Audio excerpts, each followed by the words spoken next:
Avant ce match, il paraît nécessaire de récapituler. Les actuels entraîneurs de Castres sont les futurs entraîneurs du Racing. L'actuel entraîneur du Racing, un temps contacté par Castres, est finalement le futur entraîneur du Stade français. Le Stade français qui est l'ennemi juré du président du Racing, un président qui prépare activement la saison prochaine du Racing avec les actuels entraîneurs de Castres, tout en encourageant l'actuel entraîneur du Racing à aller le plus loin possible. Vous m'avez suivi ? À côté de ça, les enjeux de ce match étaient simples. Pour les entraîneurs de Castres, ce sont eux, un point de bonus pouvait suffire. Et pour l'entraîneur du Racing, c'est lui, il fallait une victoire bonifiée.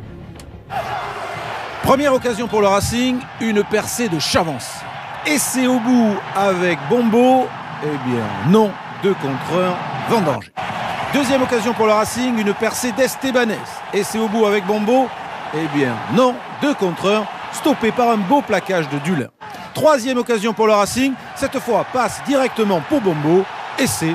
Le Racing mène 19-6 avec 4 pénalités de Wisniewski. Le président est content, ses futurs entraîneurs un peu moins, car à la mi-temps, Castres est mené 22-6, bien loin du bonus défensif espéré et nécessaire. En seconde période, changement de physionomie. C'est le Castres Olympique qui domine, qui met la main sur le ballon, qui enchaîne les attaques. Le pilier Toméopo a été plaqué sur la ligne. Romain Cabane, le capitaine de Castres, vient arracher le ballon pour plonger en coin. Sur un carton jaune. Arbitrage vidéo. L'essai va être accordé. 22 pour le Racing, 11 pour Castres. Faisons les calculs, le bonus défensif se rapproche. 3 minutes plus tard, attaque des 3 quarts de Castres. Dulin, acrobatiquement et bizarrement, tape à suivre.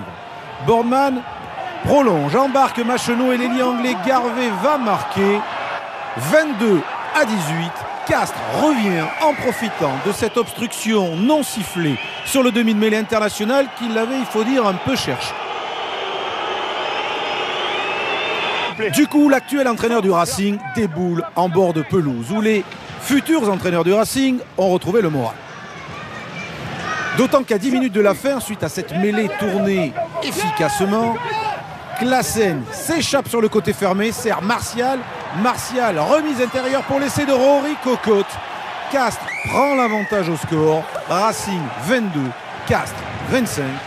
Oui, mais cette fois, c'est un en avant non sifflé que regrette l'actuel entraîneur du Racing et son président. À 2 minutes de la fin, le Racing sait qu'il ne jouera pas son barrage à Colombes, mais veut au moins arracher la victoire. Macheneau s'échappe, sert Ben Arous lancé et le jeune pilier passe la ligne. Essai et embrouille derrière.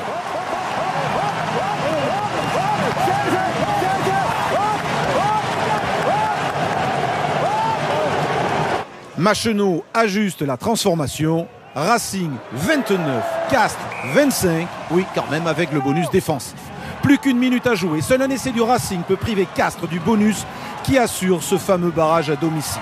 Mais les Racingmen sont pénalisés. Et Romain Tellet complète les bons calculs de Castres. Victoire du Racing 29-28. Bonus défensif, synonyme de barrage à domicile pour Castres.